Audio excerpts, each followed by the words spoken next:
Hey, we're live. Hey. College Talk Tuesday. Yes, me and you. Pearl and Andy Lockwood from Lockwood College Consulting. Welcome, everyone. Welcome, Pearl. Thank you. Welcome, Andy. Hi to everybody. Pearl, fresh out of wardrobe. Yes. Some hair issues today. She's pulling it together. It is raining. Yes. That could be it. Of course. Of course, my hair looks fabulous. No matter rain or snow or whatever, sleet, hail. Okay, Yes. postman. Yeah. Hey, I'm going to deliver today.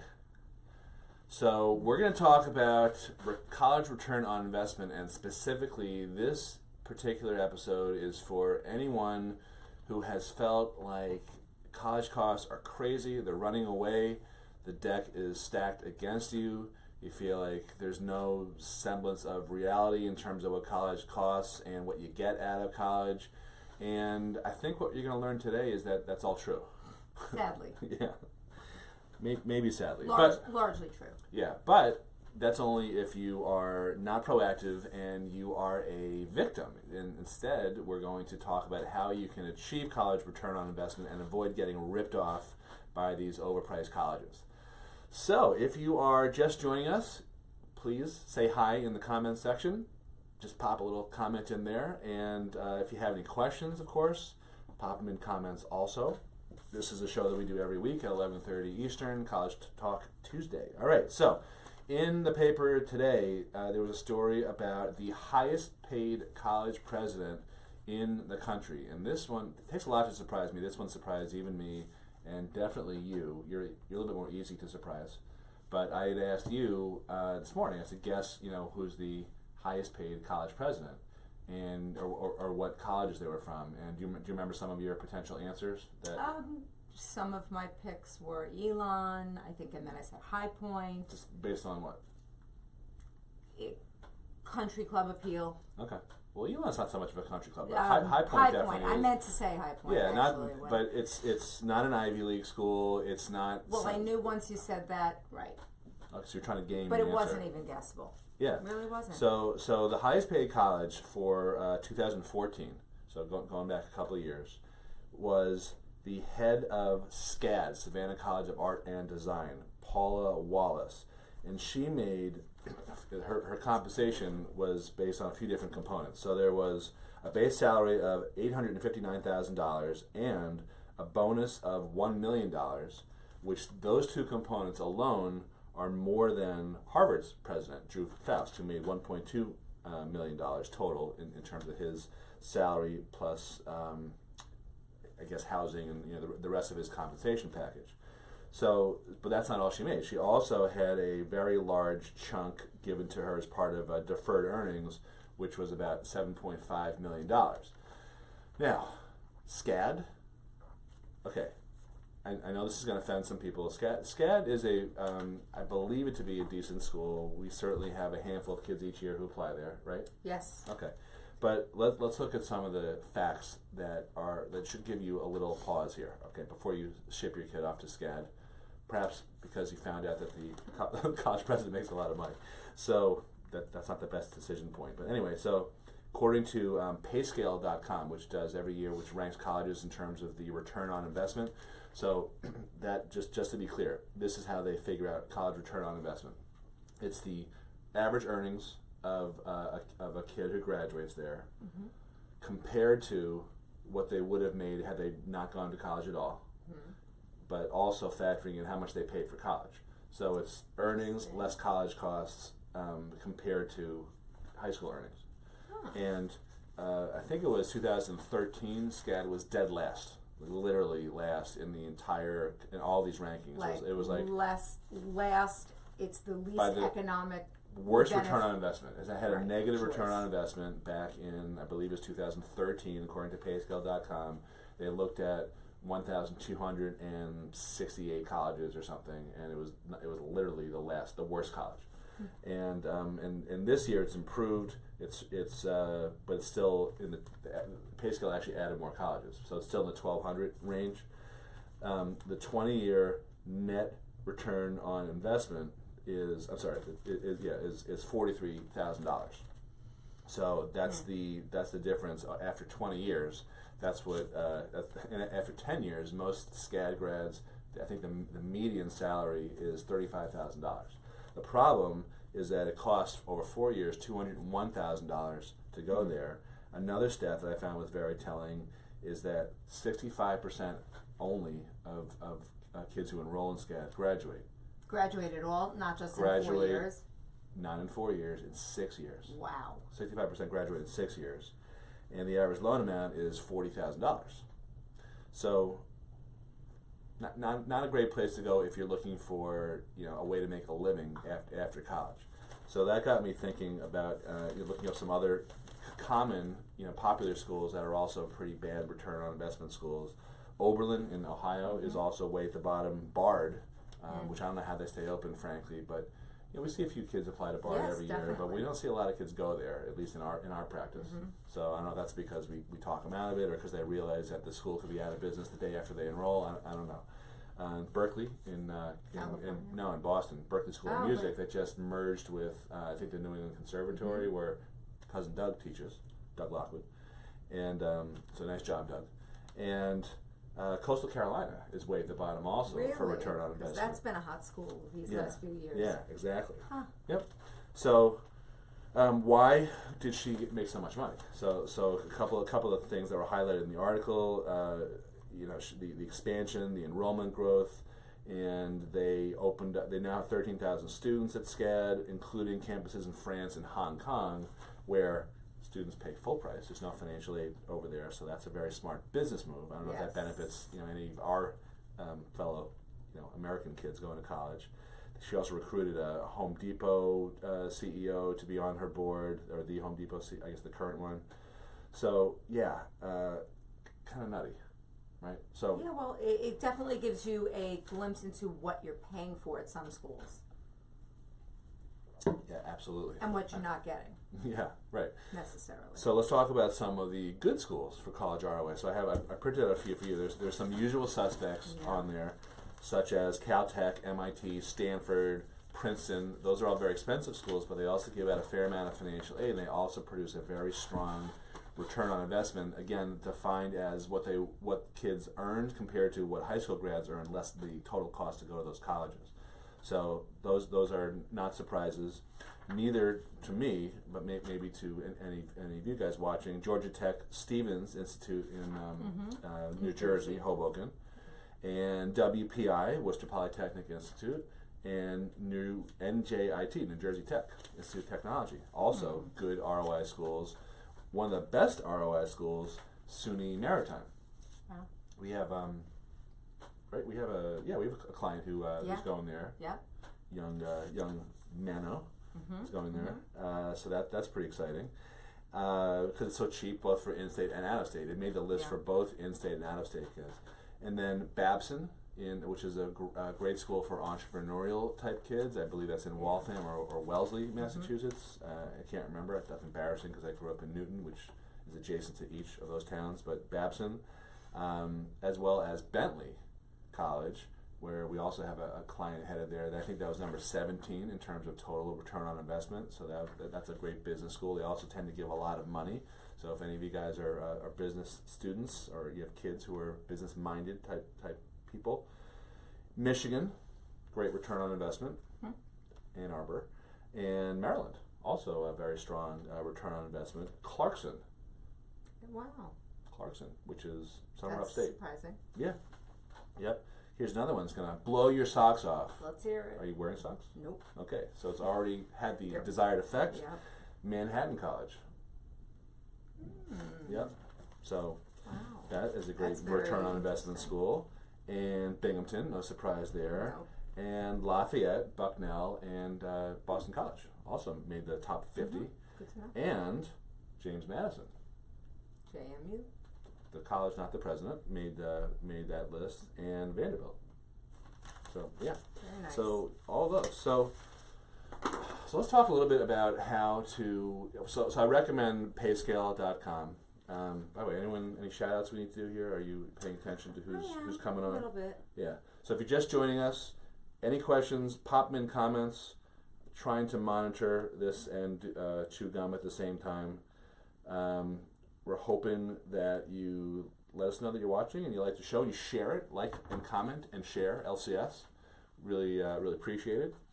And let's talk about, so payscale.com is a great way to ensure college ROI, but let's talk about other ways to make sure that you're getting the most out of college, or at least setting yourself up for success after college. I think one of the big things that is, what, are you laughing or just sniffing? Sniffing. Okay. Hey, that's us, but you're not hitting play. So you got to see who's on with us. So I see a couple people joining us, lurking in the background. So what all these rankings overlook, though, is something pretty big, which is the effort that kids put into their own educations. That's a, I don't know, 50%, 75%, 80% of the equation type of thing. So anyone who's watching this or reading the same articles that we're reading, those are great places to start. But bear in mind that even at a school like SCAD or some college that has a really crappy ROI, I still think it's incumbent upon every kid to go into college with a game plan or a couple of game plans, plan A, B, C, and whatever, to be able to make sure that they are going to be employable and marketable after they get out of college. So that means visiting the Career Center early and often. That means interning. Interning and putting these things at the forefront of your brain, not ancillary thoughts in college. This has to be front and center. It also means the alumni network. It does. It means networking among your fellow students who are there matriculated with you at the same time. And thinking about that when you're there, when your student is there, and educating them in advance of their attending school, that is part of what you're paying for and what they're there to do. To live amongst people, to connect with people in such a way, such a unique way, unlike any other period in your life, again, where you're living amongst people who you will have this experience with in education. As a class, and then eventually and continue to know some of them and connect in business and for a lifetime. Although to be fair, when you join the Queen's DA, the prosecutor's office, it was sort of not the same extent, but you came in with a class of people. And it was a very lucky, similar. unique opportunity as an employment situation, and it felt that way, and it has been a great resource for me as well. But easier to do in college, absolutely. Yeah. And you have to also, choose your careers the right way. So, going back to SCAD, because it's very easy to pick on. Let's say you attend a school that's $50,000 to $60,000 a year, and the best you can hope for is a job that's paying you $35,000 10 years after you graduated, but you've racked up all this debt. You're better off not going, in my opinion. But what you should do, I think the antidote to doing that is to spend some time researching majors and careers before you go into college, not knowing the one thing that you're going to major in, because even if you are dead certain, there's still an 80% chance that you're going to change your major, because that's the percentage of kids who change majors. But it's incumbent upon every kid to forget about college for a little bit and think more about what they want, how they, what they intuitively know about themselves. We use a strength finding assessment to help our kids work through this. So whatever you do, whether it's on your own or if you're working with us in this area, that's where it starts, is understanding how you're wired and trying to figure out what that translates into in terms of a place in the world for you. So someone who's very into art and graphic design and other types of art, that doesn't mean that they have to be a graphic artist. No. I would say that's probably one of the worst careers. I'm not a career expert, but I would think that'd be one of the worst careers, and I'm saying that because when we do our logos, we get them done for $5 on a website, so for someone comprised of probably a lot of people who went to schools like SCAD. Right, and the inquiry doesn't just stop at I like to do art or I like to do that, and you're as much as you want to see that a school has that to provide you the area of interest, you also have to see that that area of interest is economically viable at some point when you graduate. And that is the most important. It is. And to make sure before you launch down a path, let's face it, most high school students can understand in the abstract what a certain industry may be about, but none have really worked, even in an internship at that point, in the field that they think they want to be in. Right, so that's a very important point, because interning is a great way to test the waters, and the worst thing that could happen is you intern at a place and you hate it. So then, but you're saving yourself again with what the SCAD graduate who makes $35,000 a year and has 40 to 100 and something $1,000s of debt will face, which is a really hard hole to climb out of. Yes. Absolutely. So yeah, so it's really a good idea to get to speak to people, to go to, you know, when you're visiting colleges, go talk to the people who are, you know, in charge of the department about, you know, I'm thinking about majoring in X. What happened to everyone last year? Where are they now? What about 2 and 3 years ago? Go to the career centers. Talk to the people there who are in charge of assisting the undergrads, and ask them questions like, well, you know, what companies recruit on campus for people who are majoring in what I'm considering majoring, or how do you help? You know, what type of alumni support is out there? Are there any types of placement programs? Do you help me with interviewing and resumes and all those types of things? That is all critical stuff that you need to do separate and apart from all of the rankings and picking schools that way. That these are all things that are, you know, firmly really 100% in your control. Yep. Right. Something else. There was a comment that what did we hear? Like, you know, that when we were talking about the salary of the person at SCAD, the president, you know, oh, that's outrageous. They're ripping people off and all that. Oh, yeah. And my comment is that, you know, she negotiated it. She for some reason, the independent. Lucky her. Not just lucky. I mean, she in the eyes of whatever independent consultant they use, because they actually say that in the article. I think it was James Comey or Jeff Sessions, because he's free since he recused himself. So it was. Listen, it's who cares if it's fair or not? It's buyer beware. You need to be an educated consumer. You can't expect the process to be fair. It may be unfair. I think it's kind of a high salary, but I don't begrudge her for it. I just think, why would anyone go there if that's where their tuition is going toward? Because it ain't going to getting a job after college. Right, because you've already learned that ratio between what you pay and what you end up earning. You already know that statistic from that school, so you got to pay attention. You know the odds are against you, but I also think so. So then we get a question a lot like, well, then what should I go into? You know, the only thing I really love is art, and that always reminds me. You know, we put a whole. I think it's, you know, it's roughly 48, 50 kids a year. We've been doing this about 3.5 years. We've put kids through our strength finding and career process as part of our coaching, our college coaching, and I always think of, you know who I'm thinking of? Allie. Yes. Yes. Okay. So were you going to say that? I wasn't sure if you were going to continue with the art theme. I would have guessed that if I knew you were. I was thinking she always about. says like she knows what I'm going to say, and then no. like her I was idea. just thinking It's about not your idea. a different client who was going to go into the business that her parents were in, that's a good marching along, Okay. and then you can tell that one after. Well, so the art one is, you know, we have a client who is now in her first year of college in the Midwest at a very hard to get into school. And she had gotten into this college ahead of other kids at her high school who had better grades and better scores, quite frankly. And when we started talking to her and coaching her in 10th grade and learned about, well, she was interested in 2 fields. One was marine biology, which is a dead-end field. I mean, there aren't any marine biology jobs out there.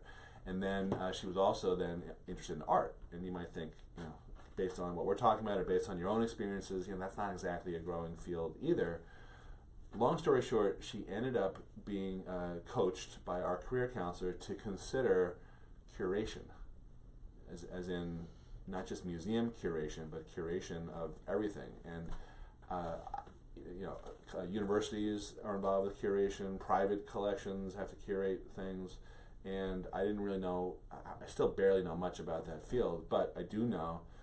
Number one, because all the stuff that's out there in analog form has to be scanned and digitized and organized in order to be sellable. And we're actually we went through that for my father's stuff. He had a lot of photos of Fidel Castro that are of historic importance, and a bunch of other photos from the 60s of like Elvis and JFK and Marilyn Monroe and all these things.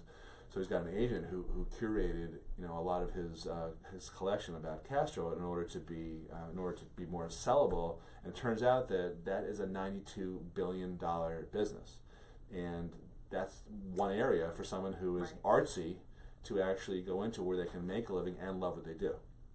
Right. Yeah, So it it's doesn't. amazing. So it's not a death sentence if all you can think of is that you like to draw stuff, or Right. sculpt. There could be some other types of fields where you can make a living that match up with how you're wired. So that to me is the starting point. That's the most important thing to ensure a good college ROI. And the rest of the story is making sure you're taking advantage of all the types of funding that are out there. Right. So there's merit scholarships, there's financial aid stuff, which you do. Yes. And all the forms and things, and sometimes there are ways to improve your eligibility. If you are in a position where the contribution, it's called EFC, the estimated family contribution that the college expects you to make is really high, but there might be ways because of how you have saved your money to improve your eligibility. So that's all part of college return on investment too. But equally important is what a kid puts into college, and I think that gets eclipsed by all these Sure raters. does. Yeah. It sure does. And just an awareness in general of thinking about college as an investment. It is a minimum of, in many cases, $250,000 for the course, on average, to send your kid to college. And the prospects of earning that back, and how little people give thought to that. And it seems to be so ancillary in people's thinking. It's more about, I just got to get in. That's not the end of the story. That's a 4-year stint, hopefully. So we're talking about college return on investment and the best schools and the worst schools for college return on investment. And I see here that Robin and Mark Matza are both watching us. Hi, guys. A Michigan guy, Mark, that's University of Michigan, Ann Arbor, one of the best college return on investment schools. So congratulations to you, Mark, even though you're retired. It's very surprising sometimes to look at this list of schools that are great with ROI, because you would think Colorado School of Mines, what the hell is that? But that ranks ahead of most Ivy League schools, as does SUNY Maritime, as does Babson and Bentley and Mass Maritime, and all these schools. So payscale.com is a great resource. Something else that I want to plug here before we wrap up. Are you coming with me to any of our upcoming events? Open house? Good. You said you committed to at least one, the of open course. house. Okay.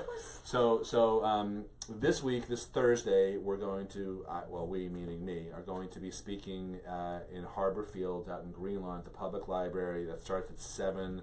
I actually think that we have 50 people registered, which is the max. So I'm not sure we can even take any more registrations there, because the library just contacted me today. So I don't know. They're afraid the fire marshal's going to bust things up.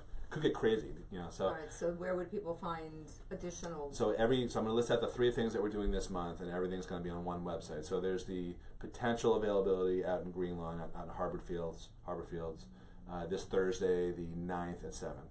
And this Saturday, the 11th, we are doing, for the first ever, an open house. And this is really designed it's not really a workshop, it's really just an informal way to come grab a cup of coffee and talk about your situation. If you're interested in our services, either financial aid forms preparation and consulting, eligibility enhancing stuff, which is Pearl's area. My area is college coaching, helping kids market themselves to get into a top college, as well as ensuring college return on investment, like we're talking about today, careers and majors and all that. Essays, you name it. Even though it's only March, kids are going to be working on their essays in 3.5 months. Spring, right. Yeah. Daylight savings is around the corner, and before you know it, it's the time. If you're a 2018 graduate, if you're a junior or a parent of a junior in high school now, before you know it, they should be in full speed doing those applications over the summer, getting those essays out of the way, getting testing underway. Yep. Sneaks up on you. Daylight savings, March Madness, St. Patrick's Day, and college. Very busy. And we also just started, we did a soft launch for our tutoring business. So our tutor's going to be there Saturday also. And at some point, ACT prep. right, sorry, SAT, tutoring for SAT and ACT. We're also going to start offering small classes. Mm-hmm.